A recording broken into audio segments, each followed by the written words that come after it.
hari ini kita ketemu sama salah satu seniman dan budayawan Kota Palembang, yaitu Kiai Erwan Surya Negara. Kiai, kita mau kita nak nanya-nanya seputar pahlawan, Kiai. Ya.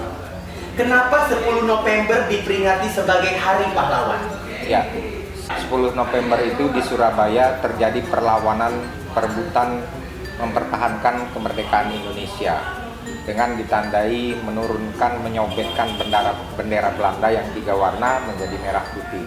Nah, itu terjadi pertempuran antara tentara kerakyatan, tentara rakyat Indonesia (TKR), tentara keamanan rakyat Indonesia dengan bangsa asing yang ingin kembali mencengkeramkan kekuasaannya ke Indonesia.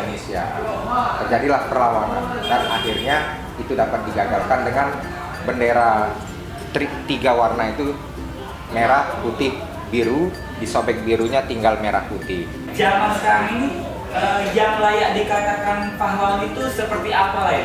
Ya, jadi untuk kekinian hari ini dan ke depan pahlawan itu sudah mulai berubah pengertiannya. Ya. Kalau dulu merebut dan mempertahankan kemerdekaan, angkat senjata. Nah, sekarang pahlawan itu adalah orang-orang yang berjuang kepada masyarakat, bagi masyarakat, sehingga yang diperjuangkan itu adalah kepentingan masyarakat, kepentingan bersama.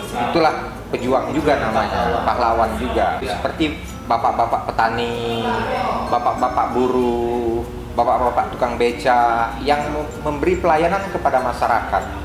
Nah, mereka itu sesungguhnya hakikatnya adalah juga pejuang dan pahlawan. Nah, menurut Kiai Mak Manola, cara memaknai Hari Pahlawan itu? Ya, Hari Pahlawan itu untuk kita generasi sekarang, kita harus mengambil semangat kejuangannya. Semangat kejuangannya itu artinya semangat rela berkorban untuk orang banyak, untuk kepentingan orang banyak.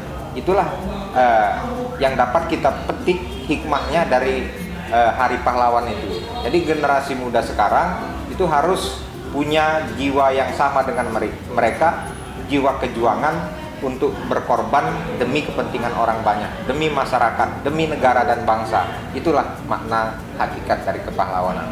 Nah ya, kalau seandainya nih aku dewek misalnya kan, aku dewek pengen menjadi seorang pahlawan. Kira-kira kalian kayak tadi Kiai ngomong, misalnya kita harus mengepentingkan kepentingan orang banyak. Nah, kalau misalnya aku generasi muda misalnya biar disebut menjadi seorang pahlawan, itu berarti aku harus seperti itu juga. Iya, betul. Jadi kalau kita sekarang sesuai dengan bidang kerja kita masing-masing, kompetensi kita masing-masing. Untuk adik-adik yang bergerak di IT misalnya, dia akan memperjuangkan IT itu kepada masyarakat supaya berguna kepada masyarakat.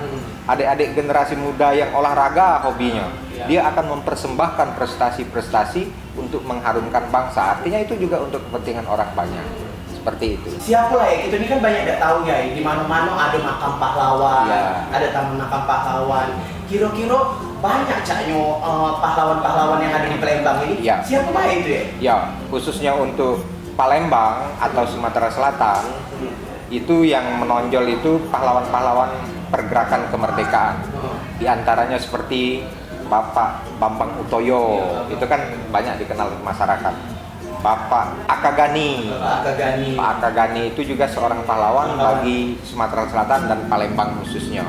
Itulah pahlawan-pahlawan. Di antara lainnya lagi Sultan Mahmud Badarudin II, karena dia melakukan perlawanan dengan Belanda waktu itu sehingga kesultanan itu tidak mau tunduk dengan termasuk Belanda. pahlawan juga. Termasuk pahlawan, sekarang sudah diakui sebagai pahlawan nasional. Jadi cukup banyak atau ada. Pokoknya kalau di beber-beber itu Ya, akan banyak sekali. 2 hari 2 malam tidak selesai. Sebelah Wanto sekarang sudah ada hulu balang dari Ratu Bagus Kuning, Bapak Muhammad Iksan. Pak, Wanto nak nanya nih Pak, kalau Ratu Bagus Kuning itu di sini kan makam bersejarah yang kita lebih kenal dengan nama Ratu Bagus Kuning. Nama asli dari Ratu Bagus Kuning itu siapa Pak sebenarnya? Saripah Mahani. Bergelar Ratu Bagus Kuning. Ngapa dinamai Ratu Bagus Kuning Pak? Dia salah satu 7 pendekar laut 7 pendekar laut. Itulah digelari Ratu Bagus Kuning. Oleh karena uangnya memang bagus, kulitnya kuning. Ratu Bagus Kuning ini sebenarnya wong mana, Pak? Apakah memang wong Palembang ataukah memang Dari Arab. dari Arab? Dari Arab terus singgah ke Samudra Paseh, Aceh. Paseh. Sebelum dia singgah ke sini, di sini memang sudah ada siluman kera. Silum. Boleh Ratu Bagus Kuning nempati di sini, kata siluman kera. Tapi harus bertarung dulu dengan siluman kera tadi, rajanya tadi. Apabila Ratu Bagus Kuning menang, nah, boleh nempati di sini. Dan kera-kera di sini tunduk kepada Ratu Bagus Kuning. Kalau menurut sejarah Pak, jumlah kera-kera di sini nih ada berapa, Pak? Sekarang jumlahnya berapa, Pak? Yang masuk ke sini kira kurang lebih 41. 41 dulu. Nah sekarang ini memang dia sudah berkembang biak sangat pesat. Itulah terpecah 3 di depan, di Bagus Kuning dan di sini. Selain makam Ratu Bagus Kuning, ada juga makam-makam lain. Ini makam-makam siapa baik, Pak? Bisa dijelaskan? Ada 14 yang terdaftar. Salah satu ya makam dan makom. Makam. Ya Apakah berkaitan dengan Ratu Bagus Kuning? Apa masih ada hubungan keluarga? sahabat lah. Sahabat? Pernah netap di sini ialah makom. Makom. Namanya dia pernah napak tilas di sini. Sekarang di sebelah Wanto ada yang namanya juru kunci dari makam yang ada di sini, Bapak Sulaiman. Bapak Sulaiman sudah berapa lama nih jadi juru kunci di sini? Kurang lebih 25 tahun, dari tahun 94. Di sini ada makam Raja Sigentar Alam. Itu nama asli dari Raja Sigentar Alam itu siapa, Pak, sebenarnya? Jadi kalau yang kita lihat di sini itu ada tertulis Raja Sigentar Alam, tapi nama lainnya banyak. Jadi kalau di Jawa itu nama aslinya Sigentar Bumi, di sini Sigentar Alam, kemudian nama dia di Malaysia Parameswara. Kemudian nama dia masuk Islam itu Sultan Iskandar Shah. Nama dia lain lagi Iskandar Zulkarnain. Jadi gelarnya, titlenya. Di sini ada berapa makam, Pak, yang ada di sini? Jadi ada 7 makam, diperkirakan dia setelah runtuh Sriwijaya abad ke-14 setara Parameswara, kemudian sebelum terbentuk Kesultanan Palembang. Tadi Wanto juga sempat yang namanya ke makam Bagus Kuning, Pak. Di sana juga ada makam Putri Rambut Selako yang katanya makom di sini. Jadi ada makam, ada makom. Jadi makam itu adalah jasadnya yang dikubur, sedangkan makom tapak tilas. Salah satu mungkin selendangnya, mahkotanya, atau pusaka dan lain sebagainya. Sedangkan ini ada 4 makam, 3 makom. Putri Rambut Selako makom, Pangeran Jabutapi makom, Sigentar Alam makom. Sedangkan Panglima Tuan Junjungan, Putri Kembang Dadar, Panglima Bagus Karang dan Bagus Kuning itu makam. Mengenai perawatannya, Pak, Cak Mano? Nah kalau untuk perawatan memang dia masuk wewenang Pemprov lah, pemerintah provinsi dia. Nah jadi semua ini memang ada dari pembangunan, perehapan, pembersihan dan lain sebagainya.